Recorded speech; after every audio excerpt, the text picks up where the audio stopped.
All right, mister, I got you cornered. I have proof that you stole the last cookie from the cookie jar. What? We don't even own a cookie jar. Yes, we do. The Princess Leia one's on top of the cabinet. Yeah, that's on top of the cabinet. We don't put cookies in it. They were there this morning. I don't think we even have cookies in this house. A likely story. Listen, come with me, mister, and everything will be okay. Whoa. Are you holding a taser gun at me? Jessica, I think... I warned you, mister.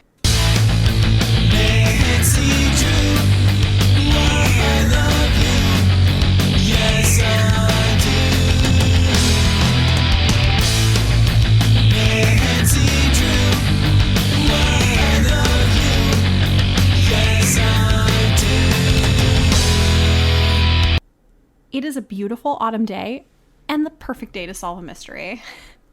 Ooh. I like a mystery.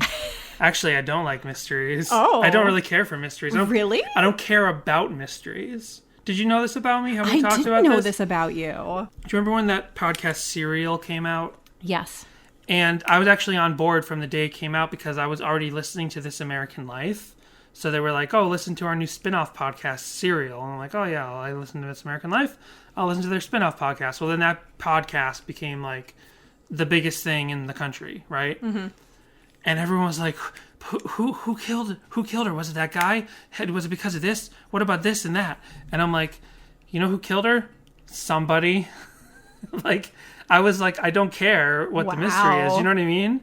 It's because, like, the way that if you heard Serial, like, the way it was presented, it's like, well, somebody killed her. Is either the guy who was convicted for it or it was somebody else.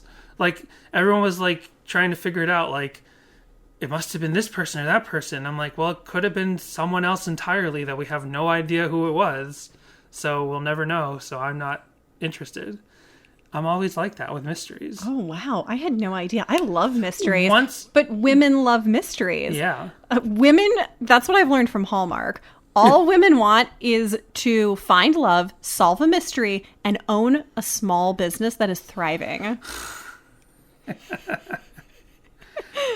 When it comes to me and mysteries, sometimes a mystery, like a fictional mystery or a real life mystery, might like catch my attention and my imagination. But I'm never like, once in a long while, I'll be like torn up, like I really want to know what happens or whatever. But sometimes I'll just be like, well, whatever it is, it's something. That's just always my opinion on mysteries. I'm a real curmudgeon. I'm not even a curmudgeon. I'm just like, you know, it's something, whatever. I don't know what you call that. Just like level. I'm level-headed. Wow, I've always been a big mystery fan. I read the Nancy Drew books as a kid, super into it. Also Donna Parker. Because we haven't mentioned it, but we're talking about Nancy Drew this week from the first album, from the self-titled album. Didn't we mention it? No, we mentioned it in the other 4 podcast openings that we recorded and failed. So we're talking about Nancy Drew, and you loved Nancy Drew growing up, and this is something I always knew about you. Yes. Yeah. Yeah, Nancy Drew, Donna Parker, Harriet the Spy. Was that really about mysteries? Yeah, she's like a teen spy detective. Oh. Not even a teen. She's a kid detective spy person with the guidance of Rosie O'Donnell. Right. I didn't know she solved a mystery. I always assume she's I've never seen it, but I assume when you're a spy, you're not really solving a mystery. You're just collecting information that's not yours. You know what I mean? Oh, man. That's different now from I'm a detective. questioning my Harriet the Spy knowledge because I have not watched this movie in years, but it was one that I watched constantly as a kid. Like, I don't think of a spy and a detective are different things. I think she solves a mystery. Yeah. I mean, I was thinking, like, James Bond, you don't think of him as a detective. Technically, he has to unravel, like, conspiracies, which I guess in a way is like detective work. But spies aren't like, here's the person who's been killed, or here's the thing that's been stolen, and now we must figure out who it is. Like, half the time, a spy story is like they're saying, here's the bad guy, and they're up to something. Go find out what they're up to. That's not really detective work. Detective, really? Maybe? I don't know. Let's Peggy see. Carter Urban Dictionary defines a detective as... I think it just depends. Oh, you know what was a great kids book? Nate the Great. He was like a hotel detective. It's good stuff for... She was a hotel detective. Gumshoe. Yeah. Sammy Keys, another one. No, never. Not I familiar. loved the mysteries as a kid. I started reading Agatha Christie's in 9th grade. I had to read Agatha Christie's, the one they just made a movie of with Johnny Depp and the main girl from the new Star Wars movies. Murder on the Orient Express. Yeah, that was it. And I've never finished that book. I've actually never read an Agatha Christie book. Well, maybe you can read it for me and tell me how it ends. Oh, so I do want to throw it back to last week for a minute. Also, hello, new listeners, if you're here because you think we're a podcast about the CW show, Nancy Drew. The new CW show. That has like 2 episodes out right now. We will get to that. We watched it for this episode. We did. Danny, is this the first time you sat down and watched a teen CW show? I guess so. I've watched those DC Comics show, like Arrow and Flash, and those have elements of teen stuff in them. Right. But those aren't really teen dramas. I mean, they're just on the CW, so they're teenish in nature. Right. So I do want to throw it back to last week for a minute. And so by the end of the episode, I had started to like tap my feet and was singing along to Savannah. I've turned on Savannah. I like it. Right. Saying you've turned on Savannah. I've turned in a good way. No, you started the episode not really enjoying that song, but now you like it. But you started to like it towards the end. Yeah. You admitted towards the end that you were starting to like it. But Jessica wants to make it clearer that one of the most beloved songs she actually likes very much now. Yes. Yeah, I also have something to catch up on from last week. No, actually 2 weeks ago, 2 weeks ago when we did In Love with the 80s. Yeah. Right? Somebody actually submitted, or they tagged us in an Instagram post saying, hoping to get on, Sadie Hawkins' pod with this cover of In Love with the 80s. Oh, awesome. And Savannah was already running long, so I didn't get a chance to mention this. But Erin Odegaard sent us an acoustic cover of In Love with the 80s. I love it. And since we didn't get to it in the last 2 weeks, I just wanted to play a couple seconds of it.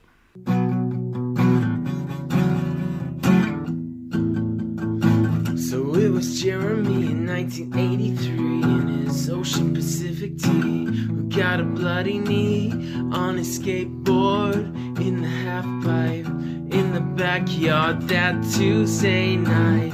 And I'm only gonna pierce my left ear, and I've been working on this mustache all the summer long. And my favorite band will always be Tears for Fears, and I'm gonna wear a pink tux to the prom. I like that. Yeah, it was good. So thank you very much, Erin, and sorry we haven't played it previously. Yeah, that's great. And then I like the little like slides up the fretboard. I like that. That like nice. Noise that it does. I like that. And then we got an email this week from Lindsay Kent, and she said, "Hey, Danny and Jess. Hi, Danny and Jess. I found your podcast a week or so ago and have been enjoying it so far. It's interesting to hear your perspective on the songs as people who have been listening to Relient K since their early days. When I hear about you guys becoming better acquainted with their more recent albums and finding new favorites in these songs, I reflect on what I thought about first hearing them and how I enjoy them today. My introduction to Relient K was which I still adore and have been following and have since followed their music. I just finished listening to you guys talk about the Savannah trio of songs. You mentioned that you don't have a physical copy of the album, so I thought I'd help you out. And Lindsay sent us scans of all the liner notes. Oh, thank you. So we'll be That able is to, super helpful. Thank you so much. Although, we might own a copy I haven't actually ordered it. I talked about last week about buying the Japanese one, and after I talked about that, I went and looked, and it had gone up in price before we released the episode. So it's like somehow they knew we were talking about it. But,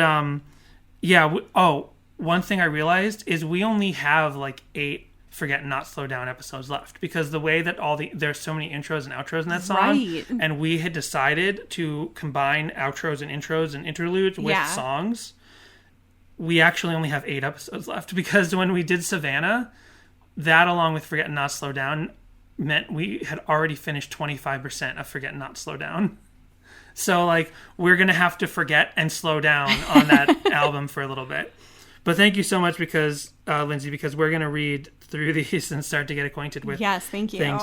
And then she said, "Oh, but Dan, yeah. even if you do get the Japanese import, the liner notes might be in Japanese. No, I think usually they're just... I could be wrong. Oh, because I have a French import of the Breathless soundtrack. Okay. And all the liner notes are in French. Oh, right. I don't know. I feel like I have something that... I mean, it is a French movie, but... I have an Australian MXPX CD, and that's in English. So it's not an Australian. Fair. Yeah. Lindsay also mentions, because this was a question we had last week with Savannah, it does show an Arnold Thiessen contributing to Savannah, which I assume is Matt Thiessen's dad. Yeah, I thought the same thing. Yeah. One thing I always find interesting is that the CD doesn't list the intros and outros on the back. It just skips those track numbers. Huh. See? So we're validated in our putting of the intros in with the main song discussions.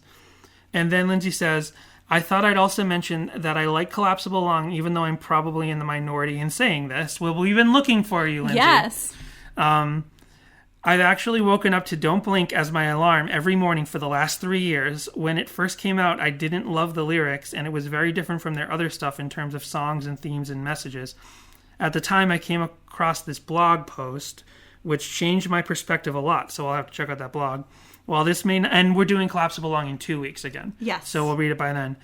I see the album almost like a concept album where it takes you through stories of people looking for love in different places and in different ways, but in the end finding that it would never feel in the same way as God's love can.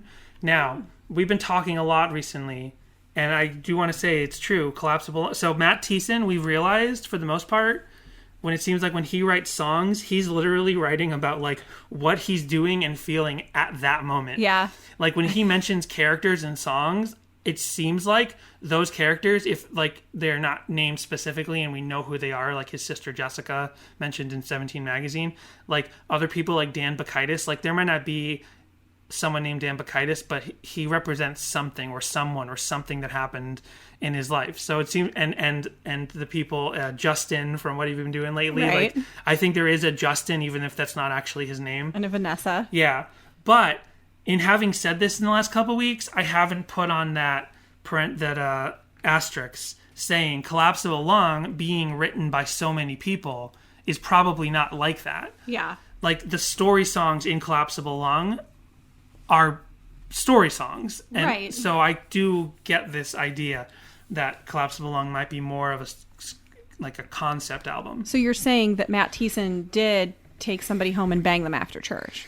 No, I'm saying he didn't necessarily because Collapsible Lung is the one album that is not written in the here and now present day Matt Thiessen who wrote every other album but Collapsible Lung in like the present day. He's like that Randy Newman sketch from Family Guy, where it's like, remember, it's an early episode when we still watch Family Guy. It's like when the apocalypse happens, and then they go looking and they find an apple tree, and it's like, you guys can have all the apples you want, but you have to listen to Randy Newman sing. And then Randy Newman's there on a piano, and he's like, a lady gets an apple. We'll cut this out. You don't remember this? No. We're not going to play it because we hate Family Guy now. But. Yeah. I remember to Live and Die in Dixie or Love and Die in Dixie, something like that. And I remember... Right. I don't know. Yeah. So one other, going back to a previous episode thing that I want to mention was in Savannah, we found at the last minute, now I haven't found further evidence about this, but last week we found that Song Meanings entry for the outro Baby to Savannah. Yes. And someone said Matt Thiessen wrote this song to be performed at their wedding to his fiance, right?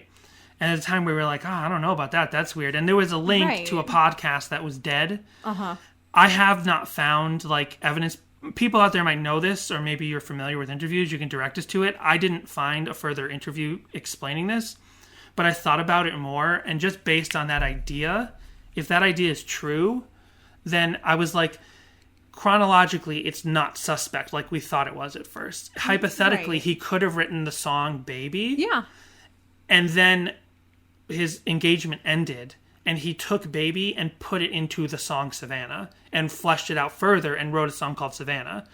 Because the lyrics to Baby are in Savannah, But then there is a separate song called Baby that just has the baby part of the lyrics. So that's hypothetically what I'm thinking is possible there, is that he wrote Baby, he was going to perform at the wedding was called off, he took Baby, fleshed it out into the full song Savannah, but was also like, well, I also want to perform Baby as its own song, because that's what it was originally written as, hypothetically. I don't know. If anyone out there knows more specifically about that, please let us know. Yeah, for sure. Yeah.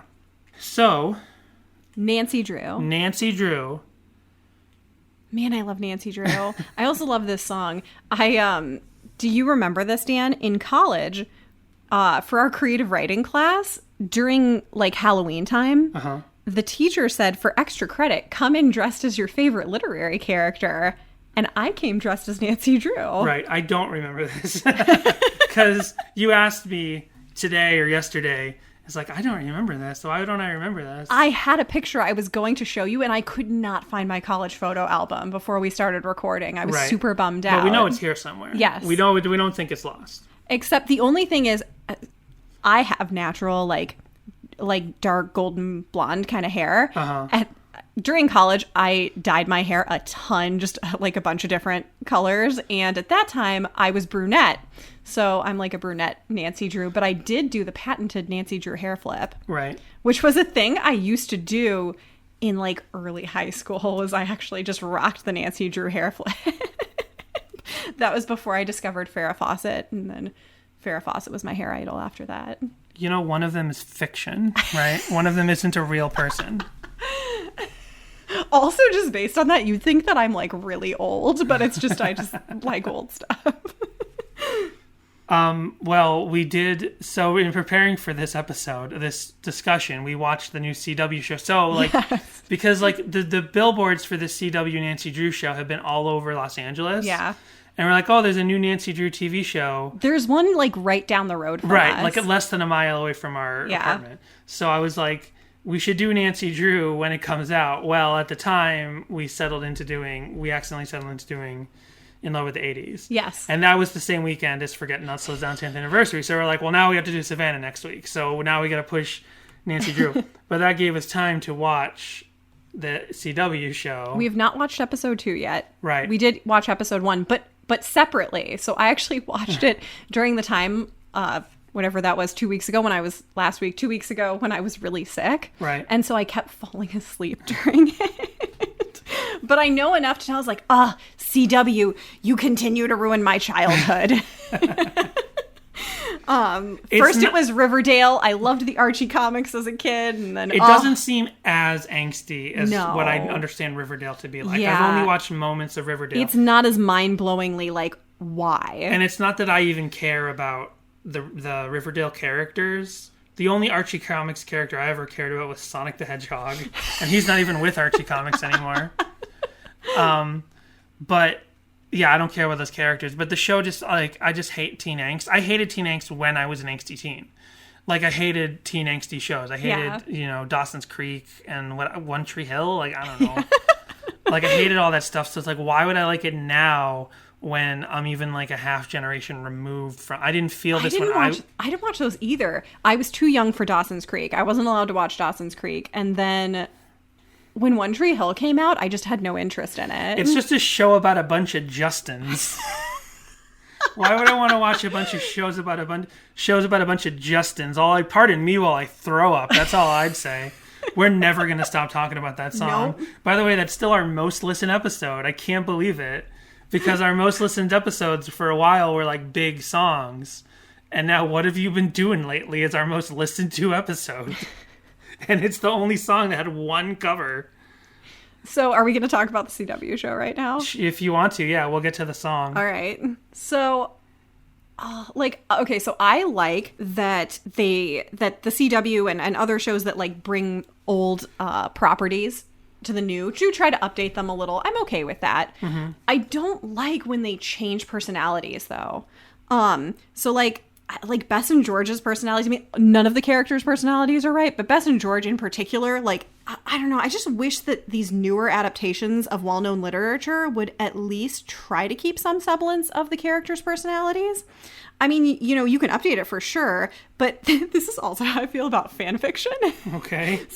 It's nature versus nurture. If you're going to write an AU, maybe the character would have some differences in like personality based on their surroundings. But you have to make sure that you bring who they are at their essence into it as well, or you may as well just be writing a completely new property. Yeah. Just to go weird fanfic there for a second, but like just saying. I did like that her classic blue convertible made an appearance. Oh. Although I think it's usually a little bit lighter than that, but I was glad that they did keep that. There's no housekeeper. Nancy has a housekeeper that kind of helped raise her. Unless they introduce her later. But I think it's because she's a little older when her mom dies versus in the books. I think she's a little bit younger. Okay. And it doesn't feel like the dad's like a super well-respected lawyer in town. Like Carson Drew is a very well-respected lawyer in town. That's why Nancy gets away with as much as she does. I didn't see proof that he wasn't. That we didn't spend enough time. Kind of weird. No. We didn't. He's a lawyer and he's just at home and he just gives Nancy Drew crap. Like that's all we learned about him in the first episode. I didn't get that he was a bad lawyer, or we didn't see him doing any lawyering. I mean, men in Nancy Drew tend to always give her a difficult time. Like that's just part of Nancy Drew. Nancy Drew, the original feminist icon. Oh, and Bess and George are cousins, and it doesn't look like they're going that route in this either. Oh, I can't believe it. It's ridiculous. So one note, I only have 2 notes about the show. Right? Go for it. Well, actually, and I have a third now because I was talking about how like mysteries don't really drag me in. Yeah. So I'm not completely heartless when it comes to mysteries. Like I will get sort of invested once in a while. So as we're watching this episode, I'm watching this episode. As I'm watching this episode, I was starting to get interested in figuring out who the killer was, especially when they start to suggest that it's like other main characters on the show. I'm like, well, it's probably not. Oh, but what if it is? You know, I was like, maybe it is. Maybe that's what they're going for. And then when that first episode ended, I was like, maybe I will watch the second episode. And I was like, maybe I'll just wait till the season's done and just skip to the last episode. Yeah. Because also... Yeah, with mysteries, sometimes it's like, man, let me just let these collect and then I can just binge them all at once. Yeah.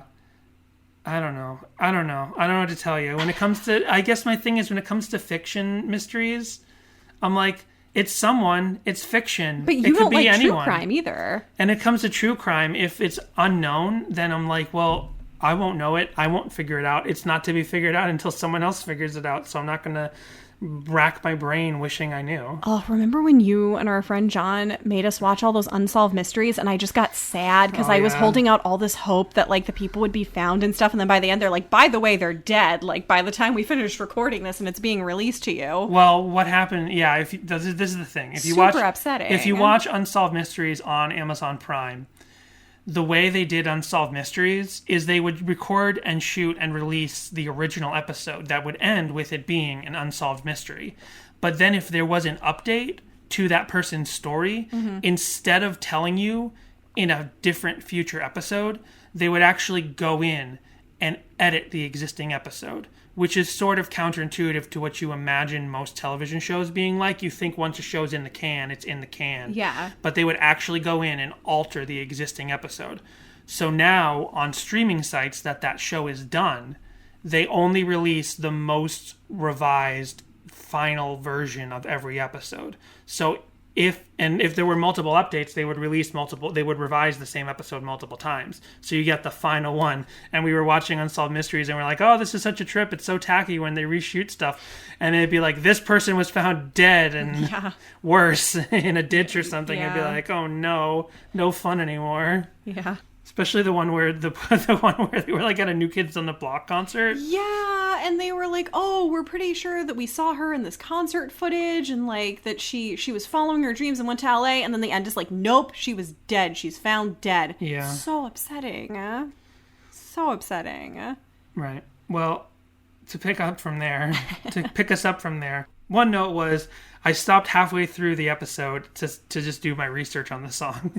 I was like, I've had enough of this for now. But then my last note was the voiceover, because I was watching this with headphones on. Uh-huh. Their voiceover sounded worse than our podcast.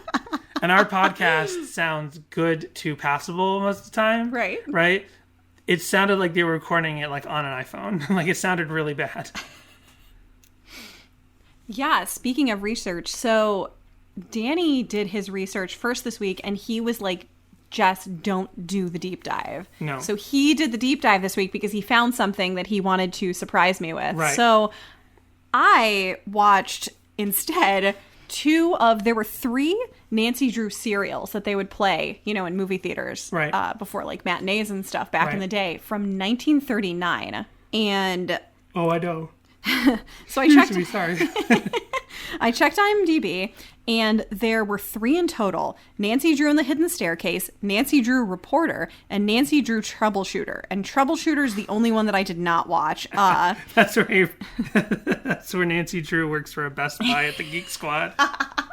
She helps boomers try to figure out how to use their iPhones. Exactly. But there is, if you're interested, a really beautifully restored version of Nancy Drew and the Hidden Staircase on YouTube, if you're interested in it. Oh, okay. Oh, man. So for some reason, Nancy's beau, Ned Nickerson, they call him Ted Nickerson for some reason. And I don't know why. And they're also not together, but they are together, but they're not. Like, he's flirting with other girls and stuff, and it's like a thing. He works as an ice delivery man because it's 1939, so you've got to order your ice for the ice box for the week, right? Mm-hmm. And there's this one thing where Nancy needs his help, so she, like, I don't know, goes to some, like, farmhouse and, like, phones him or whatever and says that she's, like, a customer who needs help at this address or whatever, needs ice. And he gets there and he's all mad because it's her. And he's like, 500 pounds of ice is going to cost you exactly $3. Whoa. That's a fortune. And that's really expensive. Yeah, like 8 like 8 cars worth of gasoline would be $3. Yeah. Like a carload of gasoline was not $1. That's crazy. And then all of the men, including Ted, in this, for some reason, are like really aggressive, and none of them have time for Nancy or her antics. She's a skosh belligerent herself, and so I was looking into it, and apparently I read online that in the 1950s, they actually went back and revised the books to make her less unruly and violent. So I guess that depiction might have even been a tamer Nancy Drew of the time. Less violent? That's what it said online. She's like breaking arms. She's like Right. Batman. She's like Zack Snyder's Batman. She's just bursting into warehouses and snapping necks and stabbing people. Oh, and then I'm Nancy Drew, motherfucker. Oh, and then like later in the same that's the Hidden Staircase, and later in that same episode, Ned gets fired from his summer Iceman job. Mean Ted? Ted gets fired from his summer Iceman job because they catch him cross-dressing because he had to. So Nancy gets him into more shenanigans where she's like, listen, Ted, I'm going to have you sleep down here on this cot in these old ladies' house, because the plot is that there's these older women and some big developer wants them to sell so that they can put like a horse race track there or something like that. Sounds good. And they don't want that in the neighborhood, and the old ladies it'll bring don't want jobs. to sell. No, I can't get behind that. I can't get behind horse racing, and thankfully Nancy couldn't either. So she hides Ted in their basement to take a picture of the culprit because someone keeps sneaking in and doing weird stuff in the house. And he falls asleep, and the intruder steals his clothing. So he's in this house that's owned by these 2 like old spinsters, right? So he has to just take whatever's there, and he like is wearing this like goofy, like very Victorian looking lady's outfit. And so they're like, and he's like, and I lost my job. And they're like, we found this guy in the alley like this. What? I have to see this movie now. It's pretty amazing. That's great. That's so funny. That's more, in a way, that's more daring than anything the CW show could ever do. Oh, Nancy Drew has sex with a guy in the first episode who cares? Like, there's cross-dressing in the 30s. Yeah. And wrongful unemployment or whatever, wrongful firing. Wrongful termination. Yeah. I do know about the old movies because in doing the YouTube research and the deep dive, that's what, like, everyone referenced when they talked about Nancy Drew in the early 2000s. I don't know if I'll get to these comments or not, but anyone on song meetings and YouTube comments on videos from the early 2000s when this song was only a couple years old, everyone was like, I love old movies. I love that old movie. Like, nobody referenced the 70s show or weird. like there were video games and stuff. Yeah. Like, I found one guy who reviews every Nancy Drew computer game. That's amazing. I had the Game Boy Advance game. But for some reason, Relient K fans just loved the old movie, and there's one AMV for one of those movies. Oh, wow. Yeah, you'll be able, maybe you'll be able to tell me which clips they are. Yeah. Oh, there is one funny thing that happens in Nancy Drew Reporter. I'll be the judge if it's funny or not. Well, I mean, there's a couple moments, but there's one where they go to this hotel and, like, the bad guy locks them into, like, this, like, storeroom where they keep the light switches for the sign. And so they go, we know how to get somebody's attention to get out of here. And they turn the switches so that the sign reads Bedbug Hotel. And for some reason, also this town, like they live in a city and there's like a bazillion people and everyone on the street stops and starts pointing and laughing at the sign the second that it happens. This is the video game? No, this is the movie. This is a Nancy Drew Reporter. Oh, okay. I'm sorry. I totally lost track. But that's hilarious. Yeah. That is funny. Yeah, it'd be funny. It's like, I know how we'll get out of here, and they start like flipping the switch to spell out SOS. Yeah, and then like so people start looking and like that sign is flickering to SOS. And nope, then it was flickering bed bugs. That's kind of ridiculous. So of course, the hotel management immediately were like, "Oh no, we have to remedy this," and ran up and let them out of the room. Let those locked up teens out. It's okay, everyone. We didn't have bed bugs. We had just kidnapped some teenagers. So the song Nancy Drew by Relient K. Getting to the song. Mark the time code. We'll put it in the show notes. Yeah, this is a great song. This is a really fun song, especially on the first album, which, has not aged well production-wise, right?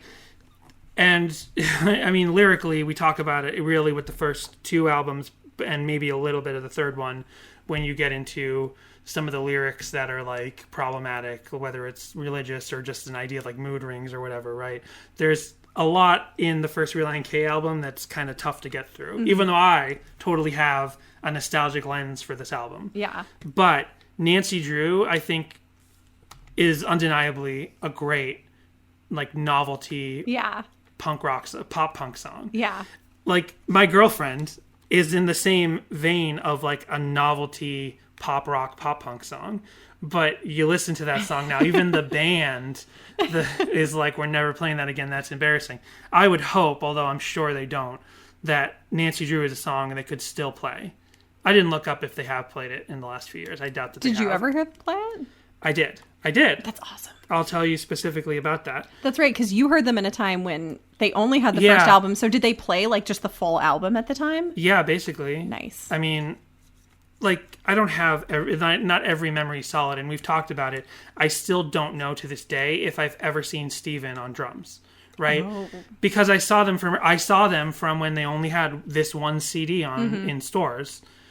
But I don't know when Steven left the band, and who pays attention to the drummer. Like, it took me a while to realize. Ouch. It's nothing personal, you know what I mean? Like, I always tried to be a good fan and be like, hey, there's more members than just the lead singer and the lead guitarist, and look at everybody and see how he's drumming. But I just didn't pay attention and know if that was Steven playing in any of the early shows that I went to.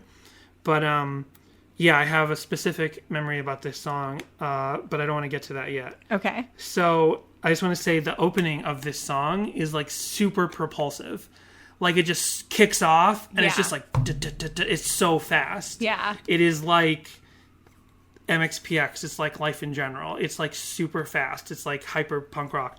And I mean, so the like a lot of and Relient K in general, I've always thought of them as more of like a Weezer type band, right? Mm-hmm. But this is like so. And when people say they're pop punk, they're punk, like I'm like they're not really punk to me.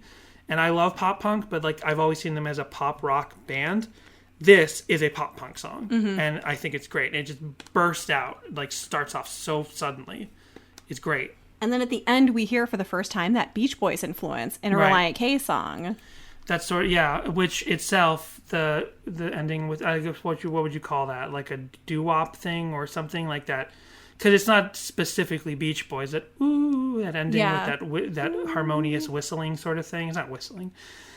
My Nancy Drew. Yeah, that old time rock and roll, that like rock and roll ending. Yeah. But I mean, that's a trope that not necessarily is only Beach Boys. It's something the Beach Boys did, but like who were the Jersey Boys? What are they called?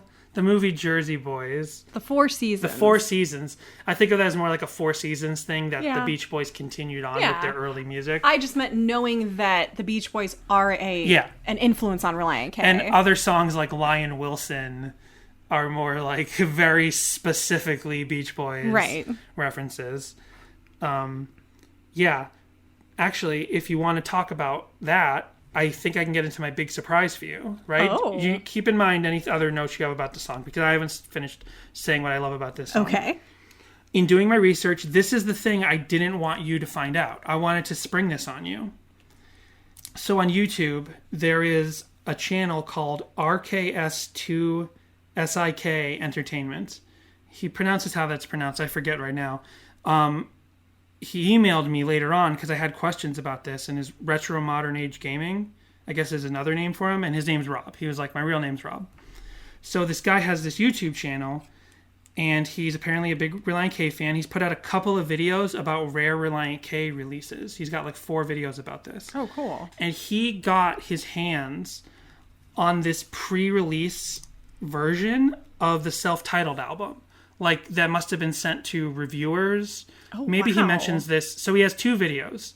One with the thing we're going to talk about, and the other video breaking down this pre-release version that he bought. I think he might say this, but if he doesn't, I'll say it now. I think this is like they sent this to radio stations or magazines to review the album ahead of time before the album actually hit the street. Yeah. The thing about this album, and it's just a cardboard sleeve with like a photocopy sticker, generally sort of recreating the album art. It's the album artwork, and I'll show you, Jessica, the picture. See, there it is. Okay, yep.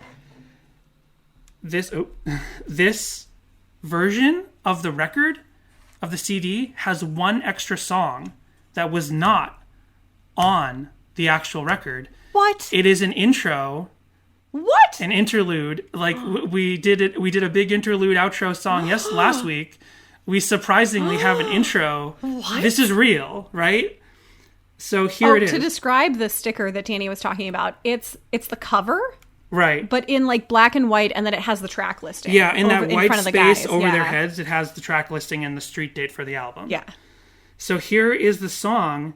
It is called Ed Sullivan and Rare Intro to Nancy Drew. Ladies and gentlemen, Ed Sullivan,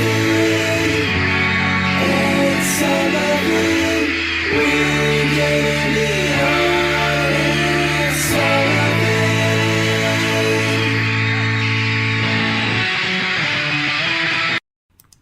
There it is.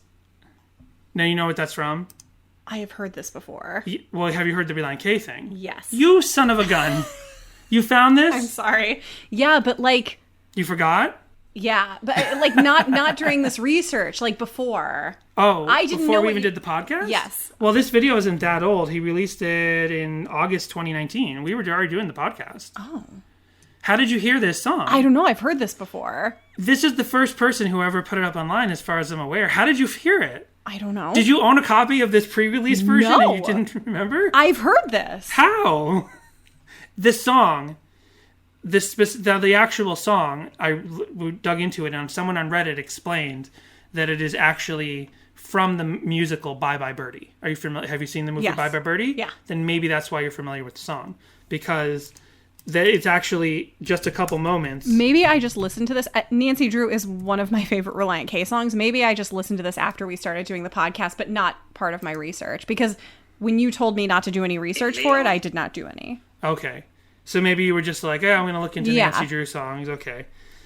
Well, I still kind of surprised you. So it is a cover, in a way, of this song from Bye Bye Birdie. Ed Sullivan. Me, Harry McAfee, appearing with Ed Sullivan.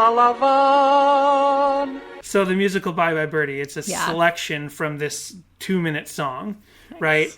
And so let's go to Rob's video where he describes how he got this version. Now, this track, I guess some people in the world must have known it existed for the last 19 years, other than just the band, but it had never been on YouTube until this year, until this August, when he got this copy of the CD. I wonder why they took it off. Copyright thing? That's what I'll get into. I have an explanation for that, yeah. I'm sorry that I had heard it already. That's okay.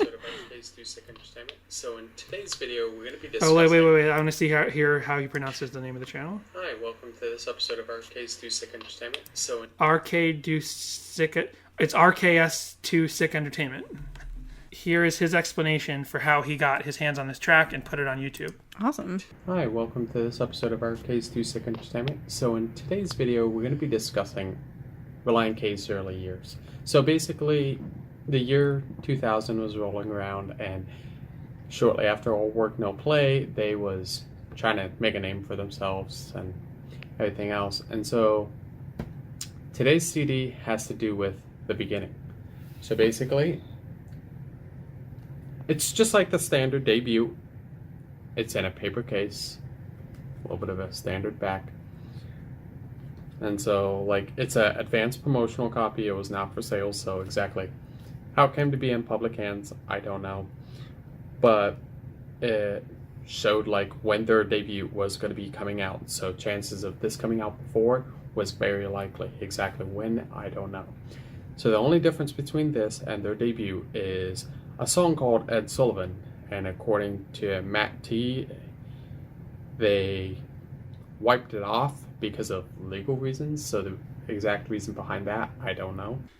So, yeah, he said legal reasons. Yeah. Now, I was so, like, enamored with finding this out. Right. I commented on the video, and I was like, hey, I wrote a Relient K podcast. Can you give me more info? Like, tell me where you found this. And he said it was from an interview, and he's, like, trying to dig it up, or it was from some other source, and he's trying to figure that out. But he emailed us, and I was hoping you wouldn't look in the emails either, because he's going to do another follow-up video on this. And I was like, yeah, we're definitely mentioning you on the podcast this weekend, so please mention us too.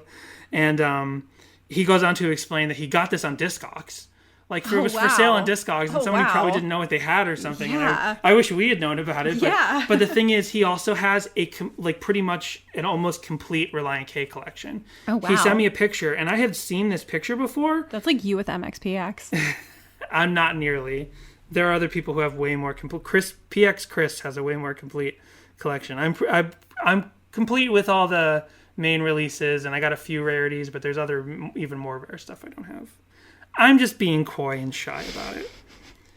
So I've seen this picture online, and he's got on his wall every Relient K CD, and he's got every variation, right? Oh my gosh. So he's got, like, every different cover of 3 Lefts, That's so 2 cool. Lefts, and he's got both versions of and he's got, you know, all the 5-score versions, and he's got there's various self-titled releases. He's got all the EPs. He's got all this stuff. And you know, the gold editions with the slipcases. He's got all this stuff. And so he's the person who found this really rare track. That's awesome. And now, so he mentions it was for legal reasons. And some people on Reddit assume now, I was thinking it's one of two things. Either maybe that clip of the girl screaming, maybe they didn't properly clear that. Oh, but then it's because that would have been like the Beatles Ed Sullivan appearance. I mean, right? maybe they could have got like a royalty-free version of that. So maybe that's not it. But probably more likely is that they didn't clear the rights to covering the song from Bye Bye Birdie. Right? That's probably more likely. Yeah. But the only other thing other than that, I can imagine. But the Charles in Charge theme song. Yeah. So there's a really not known intro song to this, to awesome. Nancy Drew. And I would like to hear like the full lead in from Ed Sullivan into Nancy Drew, because you can hear where Nancy Drew starts and the girls are still screaming. I'd like to hear how that plays out. Yeah. So maybe he'll release. So maybe RK2 Sick Entertainment will release, when he releases a video, maybe release like the full Ed Sullivan into Nancy Drew. Anyway, I wanted to shock you and surprise you with this, but you knew about it. Sorry. You and your deep dives, even in your spare time. So that sort of plays into the thing you were talking about, the Beach Boys aspect of the song towards the end, right? Right. It almost kind of caps it, like missing that Ed Sullivan thing. It kind Yeah. of lost a thread that I guess the album was meant to have for this song, right? You start with a 60s thing, like it's the Ed Sullivan show, like it's an actual musical, Bye Bye Birdie. Then you go through the pop punk song, and then you end it off with another 50s, 60s rock and roll ending. But they lost that because they couldn't release their Ed Sullivan cover. It's too bad. So surprise, we're talking about 2 songs this week, Ed Sullivan and Nancy Drew. So they also refer to solving a mystery in Heartache, which is the last song off of the last album. And this is the almost last song off of the first album. Oh. I hope that doesn't mean anything. Oh no, I don't want to hear that. Not when they're just like kind of getting back together. I know. Not when they're just starting up again. I was listening to some Matt Thiessen interviews recently. I haven't really listened to interviews in years, and I was like, if we're going to be podcasting, we should get more direct information from the band. Absolutely. And like interviews from the Switchfoot tour in 2016 did not reference that this would be like the end of the band or anything like that, Well, right? that's good. And you kind of forget that Truly Madly Deeply, right, was out in 2017, and that's only 2 years ago, okay. right? So Yeah. come on, Air for Free can't be the last full length. Yeah. Don't scare people, Jessica, with your relentless conspiracy theories. Well, I forgot to mention this in our bonus episode where we were talking about the track list for All Work and No Playlist.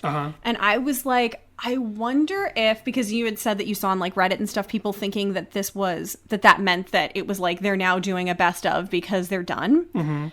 And I was wondering if maybe they weren't doing it as like to see how many people are voting on this, how many people are still want interested. Everyone wants Relient K back. Everybody wants Relient K back. Come on. So, since my Ed Sullivan reveal was not a surprise to you, I'll tell you a story which I don't think I've ever mentioned, and I alluded to this before. At Inside Out Soul Fest, which is now just called Soul Fest in New Hampshire, and it must have been the year 2000, so I'm pretty sure this was the only album, and I don't know if Steven was on drums, but I have a specific memory about that show, because I think that was the first like really full sort of Relient K thing I'd seen. The only other time I'd ever seen Relient K, and I mentioned it before, was at an open, it was at a Boy Scout camp, but it wasn't like, it was open to the public, Right. but only like 20 people were there. And this is very early in the days of this album being out. And then they play at Soul Fest, bigger crowd. Still, they're on like the second stage. Right. And I never forgot this for some reason. When they're about to play this song, because I don't know, it was just so funny. It burned in my brain. He was like, so here's a song I wrote. He's something to the effect of this. He's like, here's a song I wrote. It's about Nancy Drew, because one day I was walking through the living room and my sister had one of those Nancy Drew books on the coffee table, and I stopped and I looked and I'm like, ooh, who's that on the cover of that book? And I was like, I think I'm in love, and I wrote a song about her, and it goes like this. And then they played Nancy Drew. You delivered that like it was a Mitch Hedberg joke. Mitch Thiessen. So that's my firsthand information. That is not a Danny story. Don't look at me. I love it. That is an intro where he explained the origin of the song that I remember. That's the kind of insider info I come to Sadie Hawkins Pod for. Yes. I also remember at that show, and I don't know if I'll ever get a chance to mention this, they had a chicken mask for some reason, right? I don't know if this is like, because, you know, like, Relient K's always been known for stage antics. Like, they have the Mike the Buffalo. Right. And they'll do like fun little things. This show, they had a chicken mask, and I don't know if this was planned. They acted like it wasn't planned, but he has a chicken mask. He puts it on. He's joking around with it, and then at one point, Matt Thiessen leaves the stage like during a breakdown or something. I don't remember what song it was, but he comes back out wearing the chicken mask now, and Hoops is like, "Hey, you're a chicken." They must have been planned. Like, I don't know. It's been 20 years, so it's obviously the memory warps in my mind. But Matt Hoops is like, "Hey, you're a chicken. You can't be on stage. Chickens aren't allowed on stage." And he's like, "I'm remembering this wrong." He puts the chicken mask on earlier in the show, and he's like, "Hey, you can't be here. You're a chicken. Chickens aren't allowed in bands or on stage or whatever." And he's like, "Hey, man, I just want to rock and roll." This is what Matt Thiessen do with the chicken mask on. He's like, "I just want to rock and roll." And then they go through and then they do something, and I can't remember what song it is. Maybe it was Charles in Charge. And he's like, "I'm going to prove to you chickens can rock." And then he starts doing the guitar solo. Classic. It was funny. I remember that show pretty well. Somewhere we have a VHS tape that I bought on eBay of one, because they played multiple times at that festival. One of like the 2000 or 2001 Relient K appearing at Soulfest. I've got to find that VHS tape. It wasn't that same show though. Anyway, Sadie Hawkins Dance. We're talking about the song Sadie Hawkins Dance. On the Nancy Drew wiki, under cultural influences, the Relient K song is not mentioned. What? Get on it, Dan. Okay. Or any of our listeners who edit Wikipedia for fun. Yeah. I will definitely not get around to that. So one thing about the lyrics. So let's talk about the song itself, like the actual lyrics. I got this thing for Nancy Drew. Her hair is blonde. Her eyes are blue. Now, you must like that because they're adhering to the canonical appearance of Nancy Drew, right? Well, I think that's the only way she had been portrayed up to that point. I mean, it's still the only way she's been portrayed as far as I know. There was a 70s show, the Nancy Drew Mysteries. She was with blonde. The Hardy, okay. Yeah, I think I'm falling in love. I wish she'd say she'd marry me. And why she won't's a mystery. Yeah, I know. It's me she thinks of, right?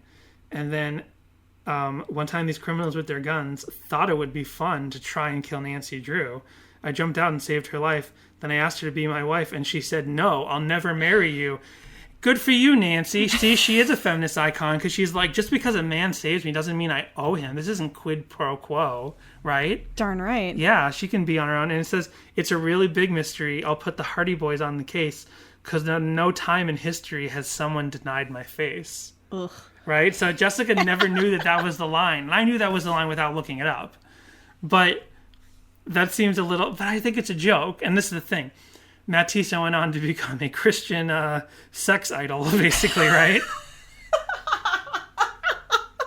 But this is so early in their career, you can't claim it's just that. Like, they wrote this song before the first album came out. Nobody knew who Matt Thiessen was as a whole, right? Like, so maybe, had he never been denied by a girl? Probably.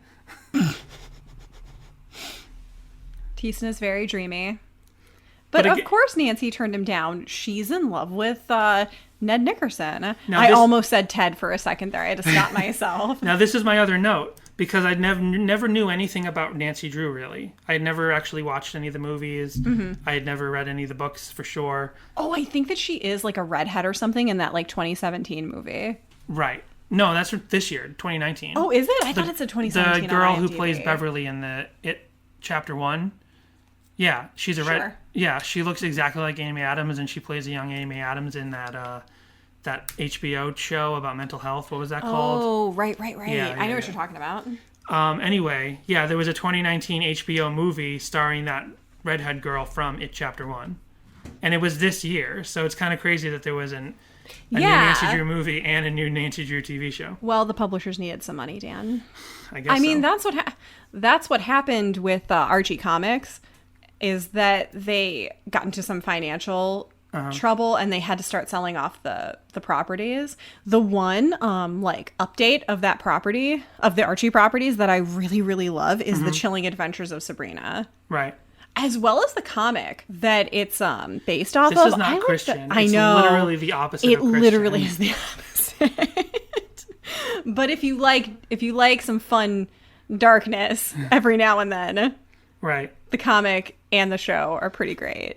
It's almost Halloween. Now we got off the... It is almost Halloween, and next week we'll be doing Halloween Blues. And then the week after that, we'll be doing a song off Collapsible Lung, which is the spookiest thing of all. Now, we got off the track a little bit, but you were saying, of course she's not going to marry Thiessen because she's in love with Ned. But I found a lot of people on song meetings and on YouTube comments who see this song as from Ned Nickerson's point of view. Oh. And I never saw it that way because I didn't know who the heck Ned Nickerson was until this week. I had no idea. I didn't know her father was a lawyer. I knew nothing about her whatsoever as a character that I didn't know from this song. This is the entirety of what I knew about Nancy Drew as a fictional character.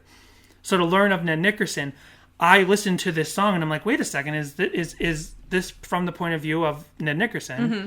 And then I see other people thinking the exact same thing. And then I read through the lyrics again and I listen to the song and I'm like, there's nothing specifically that ties this to being absolutely about Matt Thiessen, the songwriter. Yeah, no, I could totally be. Except for the only two things are, one, the intro I remember him giving in 2000 and the intro that I found on YouTube from 2000. He says, this is a song I wrote about how I'm in love with Nancy Drew.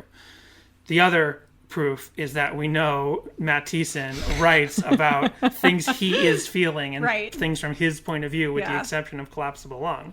So those, if you know the band, you're like, okay, this is about Matt Thiessen being in love with Nancy Drew. Yeah. But if you just hear this song, there's nothing in there that doesn't say this is about another character from the Nancy Drew world being in love with Nancy Drew. You could also argue that it's about... she's been romantically tied to one of the Hardy Boys. I don't remember which brother it was, but... Oh.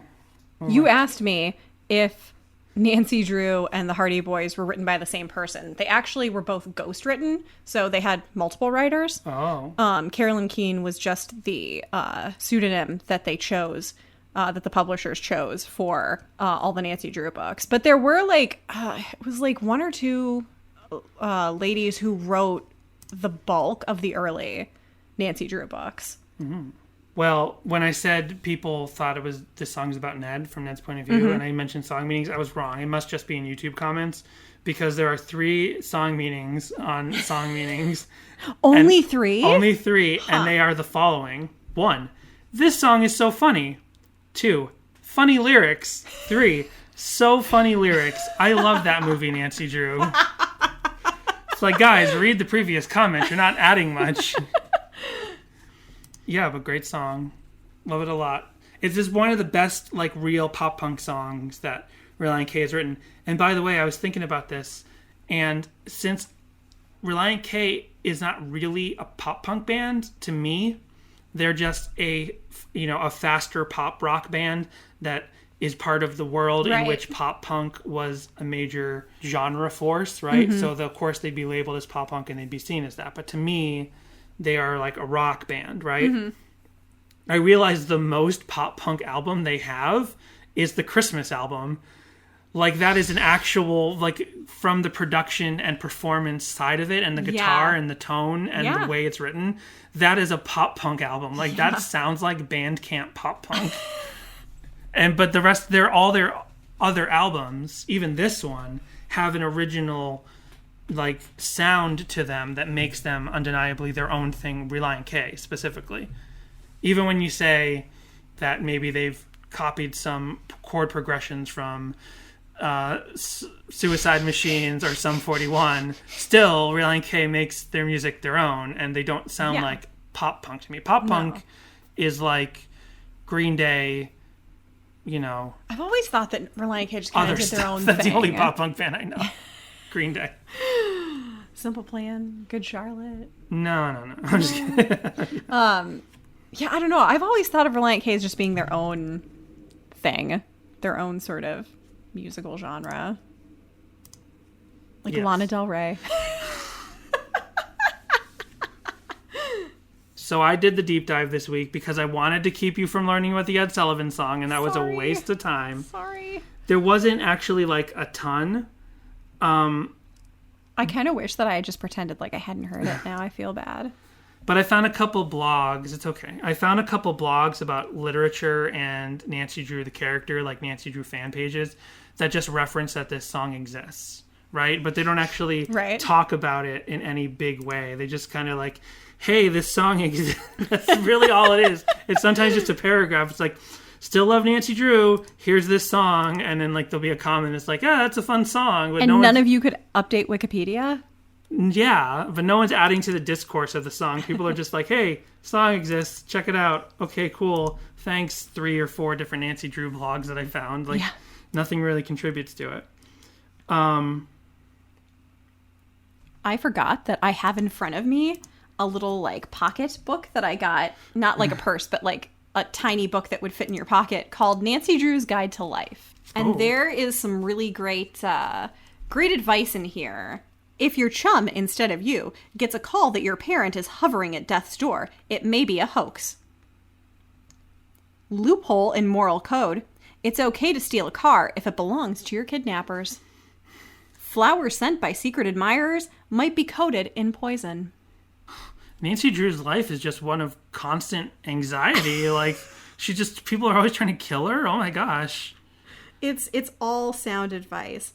When searching for important clues, anything labeled top secret might be a good place to start. When trying to crack a numerical code, don't rule out latitude and longitude coordinates. That's actually pretty good advice. Actually, it's funny that you say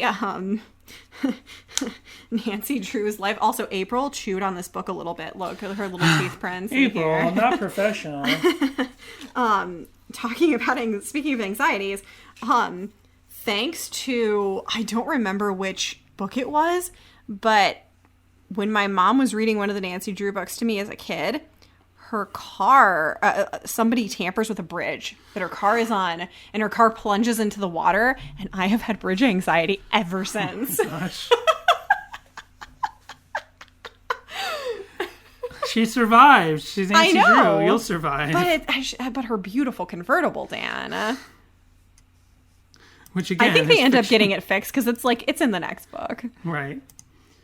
Well, on the deep dive that I did for you. Yes.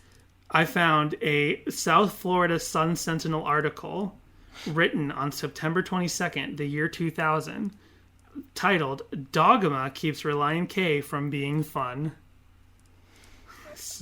Okay. It says, because opposition breeds fiction, and now we'll have to remember this article when we come back to Marilyn Manson, My Girlfriend.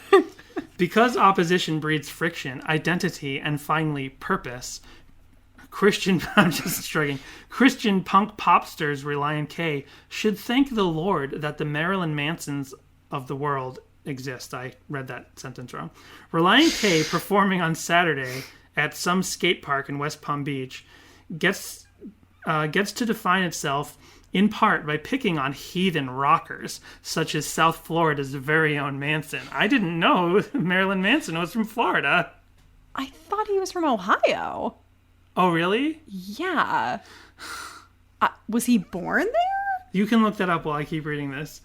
Now this will get to Nancy Drew, but My Girlfriend, the second tune on rookie release Relient K, laments a sweetheart lost to, quote, disgusting trash on MTV, and to one of that network's staple performers, Marilyn Manson ate my girlfriend, goes the perky refrain, Satan consumed her mind, and he may do it again. She once believed in the truth, and now she believes in sin. Yeah, Marilyn Manson is from Canton, Ohio. Same as Relient K. Oh. So hold on. Sean Piccoli, music writer. Maybe he moved to South Florida at some point. I don't know. Music writer is a weird last name. Sean Piccoli, music writer. You need to get your facts checked out. He did get one thing right, though. Yeah. What? Relient K are great punk boppers. So, the part where it gets to Nancy Drew. If Less Than Jake or Blink-182 were playing the song, the holy heartache would be tongue-in-cheek. First of all, Less Than Jake would never write a song about that at all. Like, Blink-182 might. What is it with music writers that just cannot get Relient K right? Right. In a way, Like, they just don't get Relient K. Tom DeLonge does sometimes have like ironic sort of religious references, like because he was raised very Christian, right? Mm-hmm. So he'll kind of have things, especially on his solo EP, Odds and Ends or whatever it's called. Like he was raised Christian, so maybe hypothetically he wouldn't write. Obviously, he would not write "Marilyn Manson Ain't My Girlfriend." Right. But if he wrote a similar song or something, or if he bought the song from Relient K and reworked it, like, yeah, maybe something would be tongue-in-cheek. They'd change something. But Less Than Jake would never write a song in this ilk. So whatever. I don't know. But while Relient K has the sound of punk irreverence, rarely is it deliberately ironic. To prove his point, he says, Nancy Drew takes a boyhood infatuation with the fictional girl Sleuth less than seriously. But there is no questioning or satirizing anywhere on the album the virtue of religious faith. So I read all that. So up to this point, the person's point is Relient K is too religious to be enjoyed. They harp too much on what's evil and wrong and sin in the world, and they don't satire their own religion enough. And then he relents that, sure, Nancy Drew isn't a serious song, but all their other songs are serious and not ironic. There's that juxtaposition. You following me here? I'm following. I'm going to tell you, Sean, music writer, he could be doing our job for us. We got to get Sean, music writer, on the pod and then offer him the podcast. Because he's doing a way better job. I'm closing that. Who cares? And then I found, and I knew about this website at one point, but I had completely forgotten about it when we started the podcast, trademark.net, but it's spelled tradema-rk.net. Yes. It's like I've been there before. Big Relient K fan site that like collects interviews and stuff. I completely forgot when we started the podcast that it existed until this week. So they were interviewed during Warped Tour interview. I don't know if it says where the interview came from. Or what year? No, it doesn't. No, I guess it doesn't. But, wait, SM Central's questions? I guess it's something called SM Central. Okay. She asked, Be My Escape is a pretty big departure from your early days when you wrote about Nancy Drew in 17 magazine. She should add the 2 best songs on the album. Yeah. So is your whole album, actually. I can't quite put my finger on what's different about it. Maybe a bit more mature, maybe a bit more serious, not sure. Matt, how were you feeling at the time when writing the songs for and how do you feel this album is different? Then Matt Thiessen says, even though the first album came out in 2000 when I was 19, the songs were written when I was 15 or 16. So that's good to know. So Nancy Drew was probably written when he was 15 or 16 as opposed to when the album came out. Yeah. Even though I guess... So, hypothetically, we kind of always assume, like, oh, if a song is on All Work and No Play, it must predate this album. And then we kind of assumed the songs on this first album must have been written between All Work and No Play and this album. But I don't think there's any proof for any of that. Sure, any of these songs could have been written in 2000 for the album specifically, but there's no list to prove which songs were. So maybe he were actually wrote Sadie Hawkins Dance well in high school. Maybe. He just, like, sat on it until Anatomy. Unless we find another interview where he says when he wrote Sadie Hawkins Dance. Because we know Lion-O was written early, right? Because even though it's on the second album, it started on All Work and No Play. Yeah. And here he's saying these early songs were written when I was 15 and 16. Yeah. And Lion-O is the kind of perfect pop punk song of like writing about your favorite cartoon show. Yeah. Right? So yeah, he definitely wrote Lion-O when he was 15 or 16.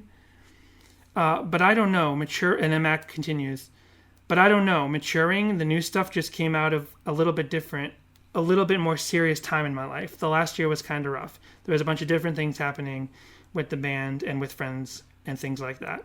So, yeah. Kind of moving on from the point of what I figured out about Nancy Drew is that he probably wrote this song in, like, you know, the late 90s, in 97, 98. Yeah. He could have written this song that early. And I guess that's my deep dive. Nice. Good job. So how do you think I did the deep dive? On a tier ranking, how would you place that deep dive? S to F. Give it a solid B. Oh, okay. I'm just kidding. I give it an S. Yes. So, anyway, did you have anything else to say about Nancy Drew, the song? No, just love it. Total jam. Yep. Oh, you know what? I think I actually use this because of that, like, that really rockin' opening, that do, that, like, I'm pretty sure I used this in high school as a wake-up tone. Yeah, we didn't talk. Two things we didn't talk about in the song is there's that like that sort of like that, like I don't know what that is. If that's a guitar tone, if that's some sort of guitar effect, or if it's some sort of like synth or something. Like when you do like do the down strum and you like move your hand up the fretboard or whatever. Right. We know nothing about music. We're talking about this part.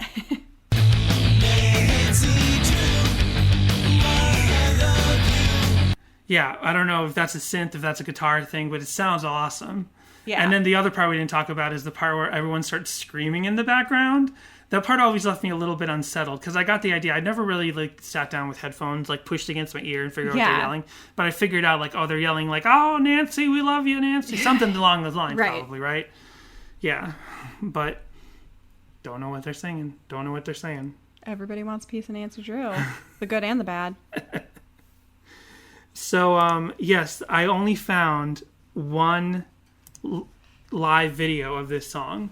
So maybe this is a song that they've flat out stopped playing after the Anatomy of the Tongue-in-Cheek came out. They don't play a lot of from the first album. From the first album. Really, at all. Yeah, anymore. So Gio, Joe, Keo, and this is a album. This is a couple of live out videos that we will probably be coming back to. And I knew about these, but they're called Relient K in Concert Part 1 and Relient K in Concert Part 2, and they're shows from the year 2000.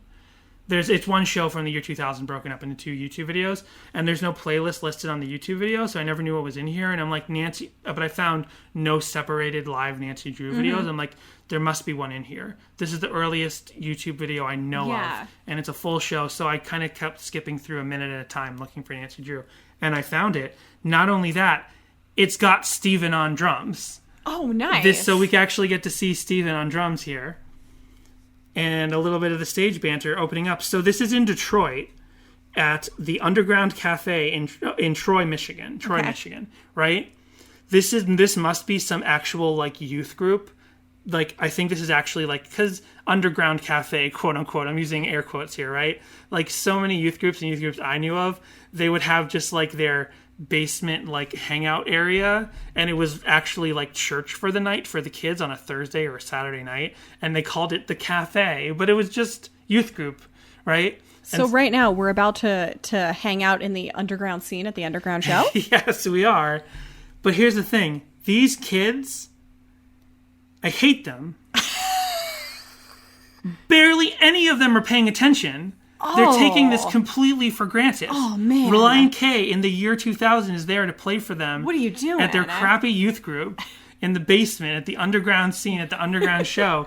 And they're barely. And if you watch this whole show, there's a lot of points where they're like making jokes about like, hey, if you guys get up here and walk up to this front stage, start dancing, we'll give you a cookie. I don't know what he exactly says, but there's like tiny like nice passive-aggressive Christian jabs at, hey, you guys aren't really paying attention to us. There's tables. They have tables set up in front of this youth group stage. So here we go. Here is Relient K talking about and then playing Nancy Drew in the year 2000. I got a survey for you guys. You want to hear my survey? What's your survey, Matt? Yes or no? Have you ever heard of Nancy Drew before? Anybody? Hello. Yes. I hear she's a looker. She solves mysteries, She's very Matt. foxy. Oh. She's a detective. And she really? If people kill other people, she'll usually find out about it and try and fix it.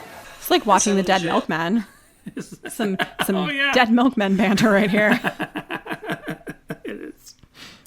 And she teamed up with my guys, the Hardy Boys, not the wrestlers, but the actual Hardy Boys. They solve mysteries too. But anyway. Rare moment here. Teason's wearing a hat and Hoops is not. What a Freaky Friday.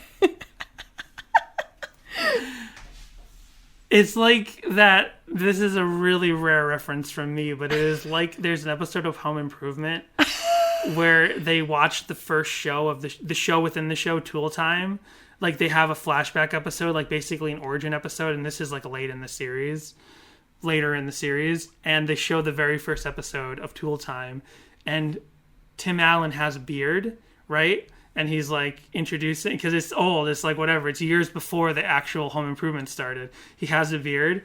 And then he's like, and now I'm going to bring out my new guest, my new co-host who's going to be here with us every week. And then Al comes out, and he's clean shaven, and he's known for that brawny guy beard. Yeah. And like the audience like basically screams, like the live audience, because at this point that show, I feel like it's kind of lost to the ages now. Although apparently it airs on like the Hallmark Channel or something.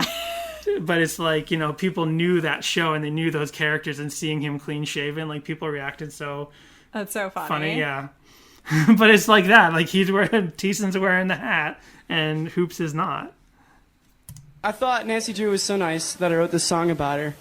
Because I talked to her one time, and I asked her if she'd like to marry me. But she said no.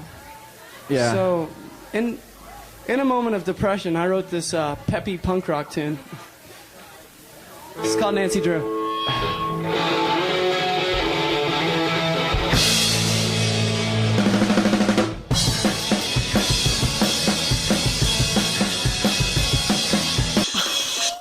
So we have... What is with these kids moshing in the front? These two boys just like slamming into each other's chests. There's just two boys in front, like, this is how you mosh, and they're just slamming directly at each other.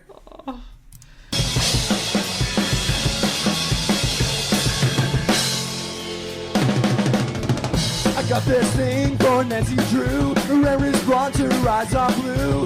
Yeah, I think I'm falling in love. What is this voice?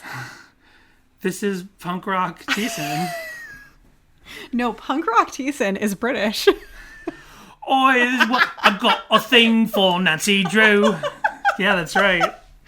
Oh man, all work and no play is just... It's so British. It's such a treat. Teeson was an Anglophile when they recorded it, all work and no play. Oi, oi, oi, all these criminals and their knives, they thought she'd take her life.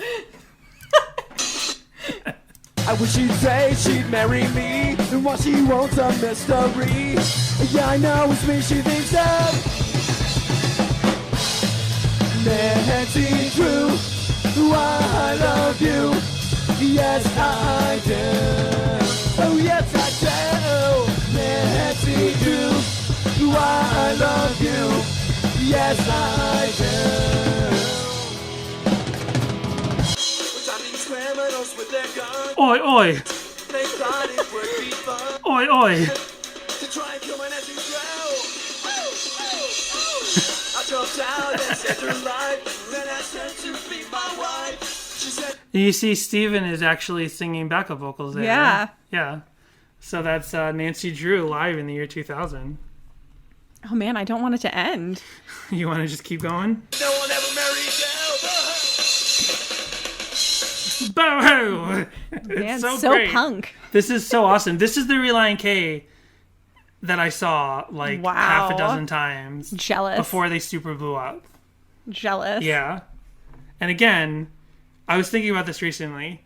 I grew up in Massachusetts. The very far northeast, like past New York and above Pennsylvania, was not a big market for Christian bands. Not until Christian hardcore and punk was about to break into the mainstream, like when it became 50% of what was at Warped Tour, were like Christian tooth and nail bands, you know? Like by the time it really hit, 1 or 2 years before that, we started getting Five Iron Frenzy on every tour, you know, Supertones on every tour or whatever. But there was like, I used to watch every Tooth and Nail band on the tour page of Tooth and Nail, and none of those would come. I'm saying it. None of those would come to Massachusetts, right? It's super, super rarely. Relient K and Supertones, I think I mentioned this before, but the first two Christian like punk and ska bands to always hit Boston on every tour. So I think maybe because they were such a considered a small market for some reason for Christian record labels, maybe that's what helped me have such relative access to talking to them at every show. Or Relient K was just super friendly and wanted to interact with every fan in those first 3 albums because they were still building their fan base. Danny loves living in LA because now he gets to see Right. all of his favorite West Coast like ska bands all and these stuff bands that he could that never refused see. to come play in Boston and then would break up. Now they're all getting back together and they keep coming to and they keep playing in Los Angeles. Yes, because Tom Tachilla keeps making them all get back together. That's MXPX's manager, and he manages all these other bands. Like, I think he's actually helping Fiverr and Frenzy now. Like, when I saw Fiverr and Frenzy most recently, they said Tom Tachilla. He's the guy that's, like, bringing all your childhood bands back together. Anyway. He's doing the Lord's work. He is, although he's... but he works with other bands, too. It's like, it's not just Christian bands, but he's like, hey, there's a thing going on. I don't know what his deal is. I don't know much about him other than when he's on Mike Carrera's podcast. Anyway... So are you ready to move on to fan stuff and covers? Yeah. Actually, speaking of covers, I love the covers portion of our podcast. I look forward to it every week. Yes. Though, admittedly, I don't often go back and revisit them. Right. Sometimes I do. There are some that I really like that I do go back and revisit. One of those was last week we played a mashup of Savannah and Sleeping. Right. Off Air for Free by Katie Biscoff. Yes. And I went back and re-listened to that cover a couple of times. And then I clicked around Kate's page, and sadly, that's her only Relient K cover right now. But she does have 2 original songs, at least I think they're original, and they're on Apple Music. And I really dig the one titled Big Sir in particular. So nice. if you enjoyed that last week, give Kate Biscoff a listen. Okay, I will. Probably not, but I'll try to remember to. So we've talked about them before. I'm going to do covers first because covers do not go deep. There's only 3 covers. Princes of the Sun, who put together the entire Relient K self-titled tribute album. I was going to say, we've heard them before. Yeah, because if we ever do a Relient K self-titled song that has no covers, we can always just listen to the Princes of the Sun. Nice. Here's their cover of Nancy Drew.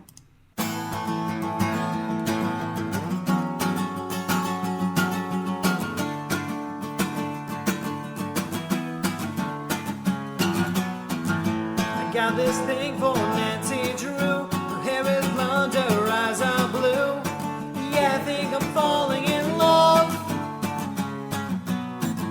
I wish she'd say she'd marry me. Why she wants a mystery. Yeah, I know it's me she thinks of. Nancy Drew, I love you. Yes, I do. I didn't notice it when we listened to their other cover, but the lead singer's kind of got a Michael Stipe from REM thing going on. A little bit. Oh, yeah, I guess so. A little bit. Yeah, a little bit. A little bit. Yeah. A little bit. You're not crazy. You're not incorrect. That was like a sort of a folky kind of cover. Yeah. Well, then there's only 2 other covers, and one is not a cover. It is Lakeisha Kruger. Lakeisha Kruger's back, which she strikes again. She strikes again. A lyric video, as they all are, for tricking you to listen, thinking it's going to be the song Nancy Drew with her stolen Pond 5 music, but it's actually this.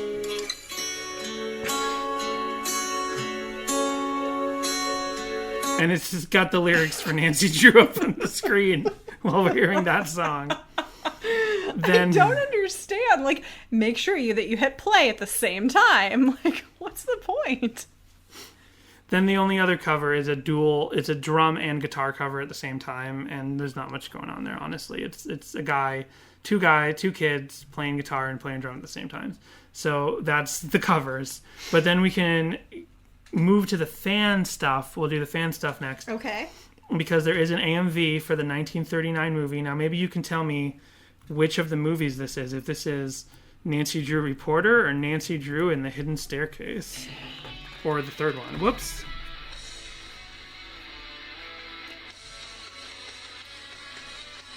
Do you remember all this footage?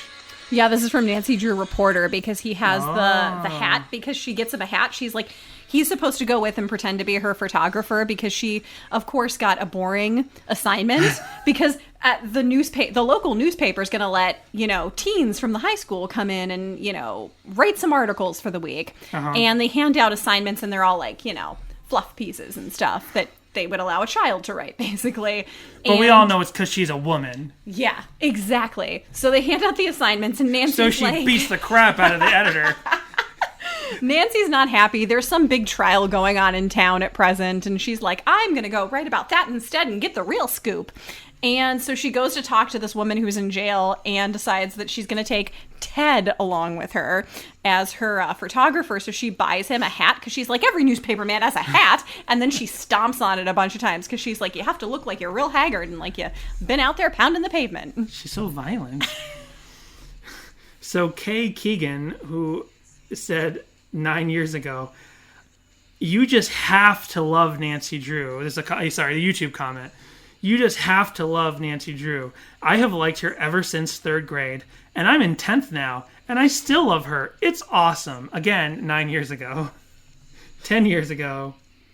Hey, I thought this was a great video. You did a great job. That wasn't worth reading. Anyway, there are not as many fan-made music videos this time, but there are a couple. And this first one has a real... Now, we're getting very specific, because Jessica is a David Lynch fan. Yes. But I don't know if you're familiar with early internet David Lynch as much. He's got a DVD called Dynamic. Yeah, only a little. This DVD called Dynamic is a collection of his early internet shorts.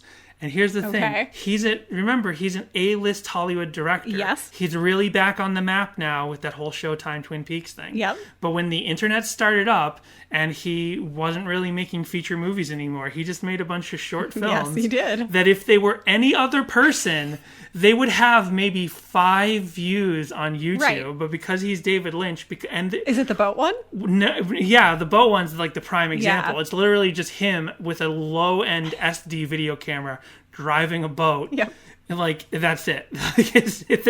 Some of his internet shorts were so bad. Some of them were amazing, like rabbits and stuff. But like, this one has that boat-esque, like, black and white, sort of like, Oh, wow.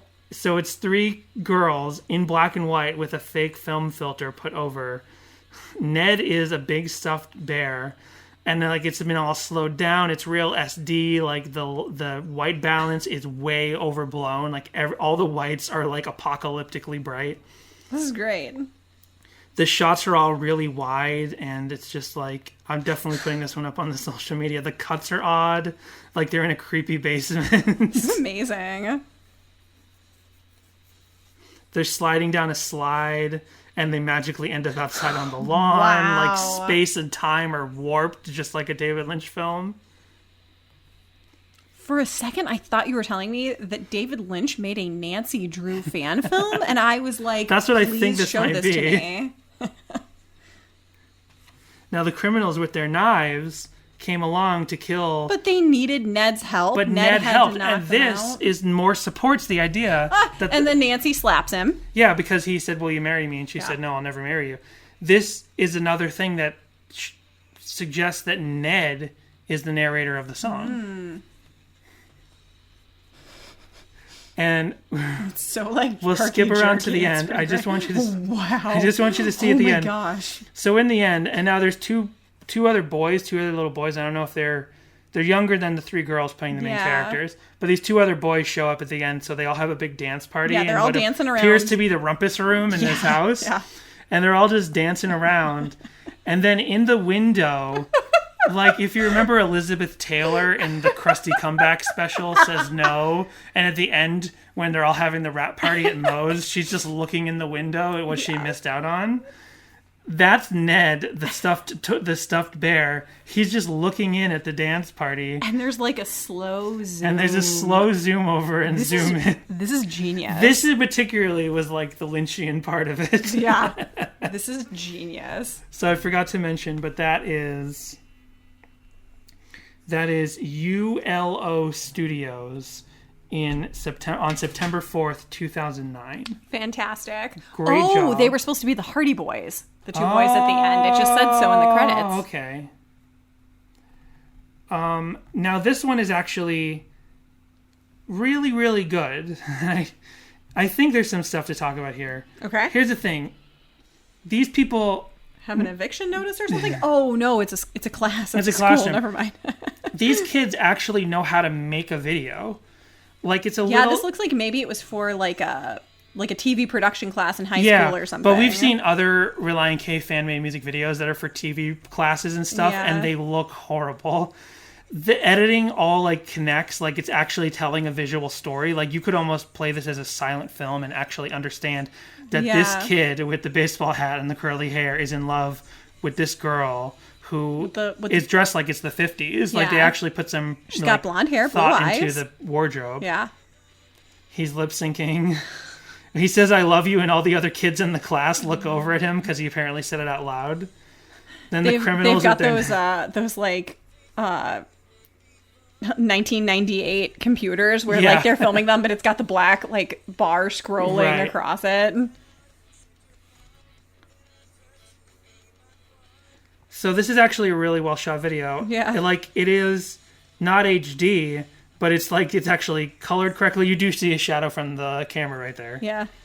But yeah, this is a good video, and this is by Strawberry X Addict. Nice. Again, 2009. So for some reason, 2009, in the very early days of YouTube, people were all about the first Relient K album. That's fun.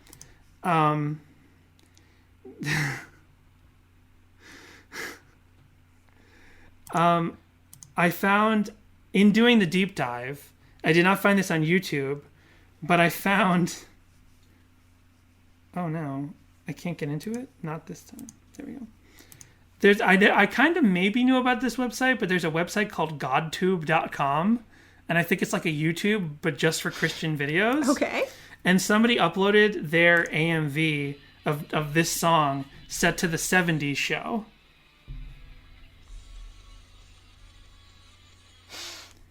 Nice.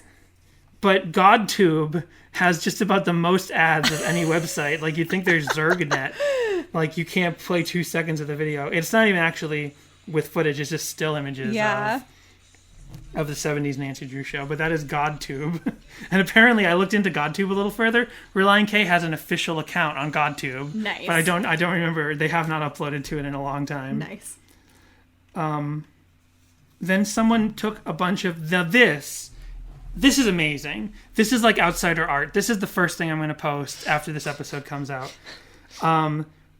Bria, it's like Brian but without the N, or Bria 123 Micah in 2007, so maybe one of the first Nancy Drew videos on YouTube, put together a bunch of stills, but they're all like made on MS Paint. Now for the sweet guitar intro by Relient K. I think I'm falling in love, and it's a picture of the 30s Nancy Drew. Mm-hmm. And all of these images, like, they almost defy explanation. Yeah, they do. Oh my gosh. This is when I say, like, the composition, it's just like...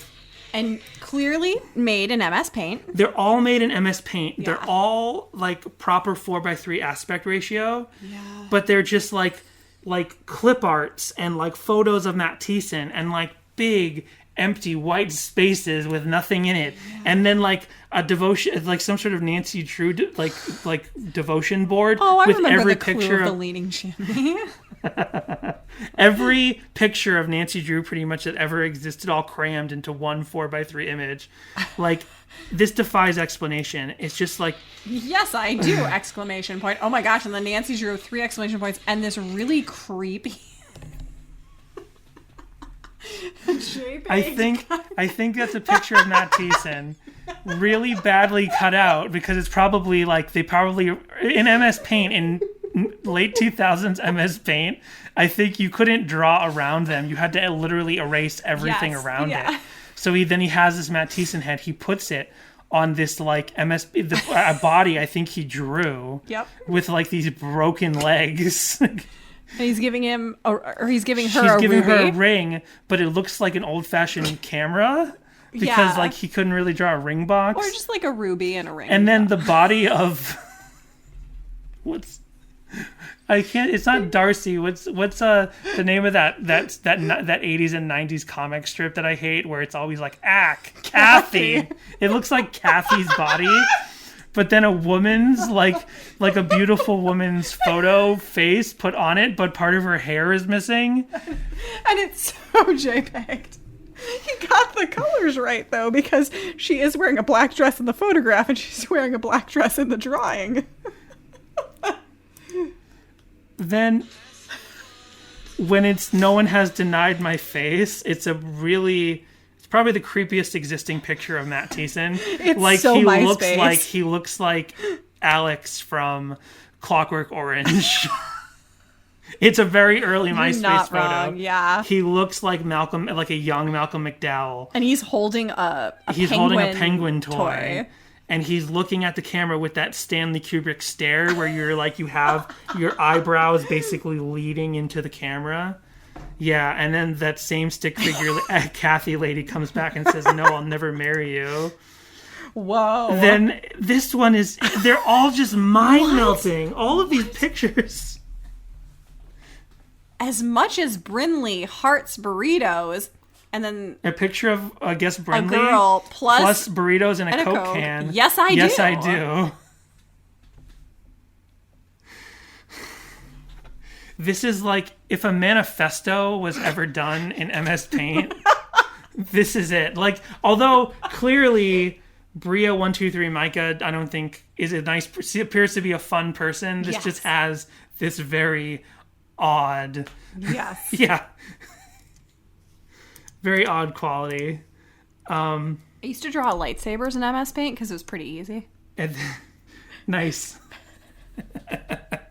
You just sat there and drew them. It's like, oh, look at that. Well, I made them. Did you save them? I did. I made them to be my desktop, my background, because I was really into Star Wars.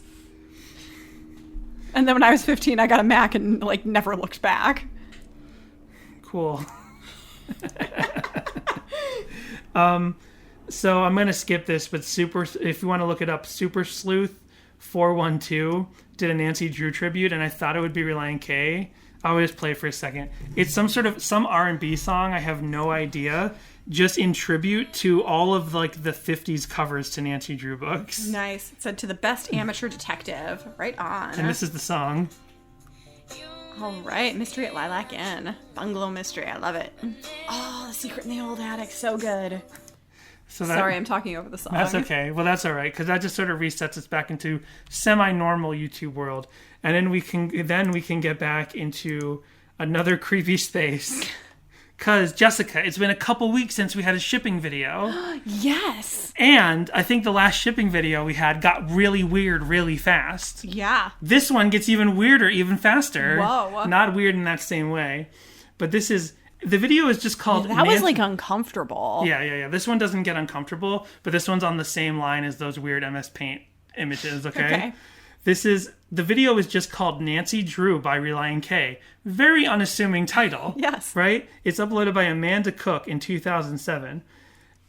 But then here's the freeze frame. Oh, goodness. So what is that? Can you tell what that is? It's a real blown up picture. Can you tell what it is? It's a lady's face and a man. You can't tell who those are? I cannot. I'll tell you who they are after I press play. It's really spooky though. The dude is really like ghostly and You don't frightening. recognize your old friends Ron and Hermione? That's a really, really, really, really super close-up picture of the actors who play Ron and Hermione in the Harry Potter movies. That looks like Hermione. I can accept that. But that's Ron. Also a little Haley Atwell-esque. But the guy, no. Okay. So That does not look like Ron. That is video. horrifying. Harry Potter slideshow. Wow. Also, it's very blown out and JPEG'd. So this is just a Harry Potter slideshow of every shipping image they could find. At first, we start out with Harry and Ginny, and it's like fan art of them kissing, and images of them laughing together, and it's like those motivational posters, but it just says Harry and Ginny and a picture of them. and like any picture at any age from any of the movies where they're standing together, and it's just a collection. I'm all about the proper ships for Harry Potter. I gotta tell you, Harry is supposed to be with Ginny, and Ron is supposed to be with Hermione. Here's the thing, and I agree, and this is why. Because when that happens, they all become family. Yeah. All the characters that we were with the whole time are now one big family. Yeah. If Harry goes off and marries Hermione, the characters that we loved now are just bitter and have no reason to be together. Yeah. Because Ron was in love with Hermione, and Harry marries Hermione, and now like nobody because now Harry is married. When they all marry into the Weasleys, it's a little oddly incestual, but it's they're so together. Sweet. It's family. Yeah. So. All of these, so stop talking, J.K. Rowling. Don't try and go back and reset things. Don't tell people that you wish you had done it the other way. No. You did it the right way the first time. So just like every sort of like glitter bomb and like GIF and like addtext.com. Like every one of those square... Like these are meant to go in signatures of message boards. I was going to say in 2006. All those little square pictures that had words on them of your favorite characters that you would put on your MySpace page. Yeah. Like I had like 5 of those of Pam and Jim, I think, on mine or something. Right. Go on there. Some of them are animated, and it's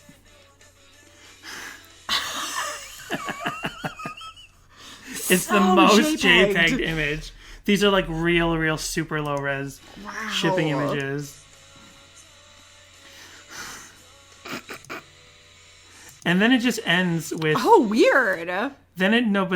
So it's in sections. So first you have Ginny and Harry. Then you have Ron and Hermione. Then you have the section called The Champions. And it's just reminding you of all of the champions from the 4th movie and book.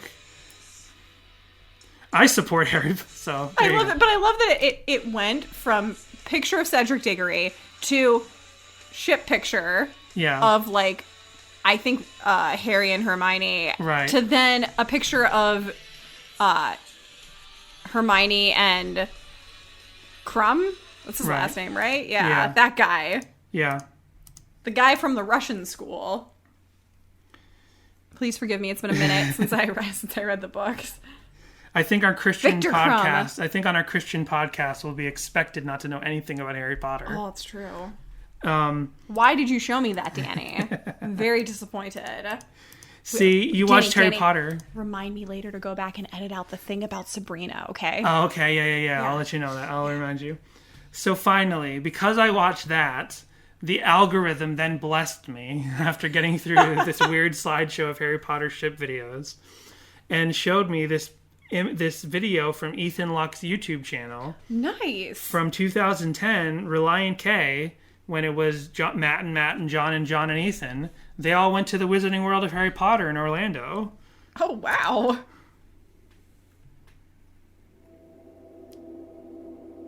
Is this set to Nancy Drew? Why did this pop up? No, it just came up because I watched a Harry Potter Nancy Drew video. Nice. So they're like, well, then you'll want to watch Relient K actually going to Harry Potter. Potter fan? Getting close.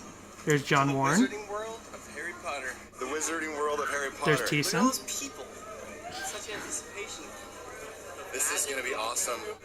That's Ethan talking. Awesome butterbeer. Beverage. What did he say? Hold on. He said butterbeer, beverage. No, but Thiessen called butterbeer something wrong. Awesome. Butterbear. He's like, I'm looking forward to this Butterbear everyone's talking about. Butterbear sounds like the name of a Relient K song. I'm hoping for a holly with a phoenix core. So John Warren is looking forward to getting his magic wand from Ollivanders. Nice. It was full of magic and wonder, and we came out victorious. John Warren wants you to know everything was full of magic and wonder. Did they go before their set for Rock the Universe? Probably. And then it ends with them going on the roller coaster, and John, Matt, and Matt all go on, and Ethan, he lucks out, or what do you call it? No, that's his last name. He chickens out, and he doesn't get on, and he watches everyone else fly away on the roller coaster. My stomach hurts real bad. souls, including half my band. Oh, actually, it's just one John and Thiessen. So, you know what? I don't even think Hoops is in this video now that I think about it. 2 Johns. Oh, both Johns. Okay, Yeah. so Hoops wasn't there that day. Hoops, because I don't think he saw him in the video. Oh well, whatever. Did you see Hoops in the video? Like it's a Where's Waldo? I'm just going, there wasn't room. I'm going to the next one. I love the very confused other people on the ride. Who don't know why they're being filmed and don't know who Relient K is. Just tourists trying to have a nice day. Like, why are we getting filmed by some stranger? Why is he talking to the other people? But Ethan Luck, the real metal punk rock guy in the band, and he's too chicken to get on the roller coaster. So, But if he hadn't, then he couldn't have filmed it. So, whatever. Good for you. So that's Nancy Drew. It's Nancy Drew. And it's about a book, and books, Nancy Drew started in books. And but now we don't have to read the books anymore because now we have the CW show. Oh. So any final thoughts, Jess, on Nancy Drew from the first album? Well, let me leave you with this from Nancy Drew's Guide to Life. Oh. After receiving an electrical shock to the system, find as many men as possible to vigorously massage you. We just wasted 105 minutes of your life.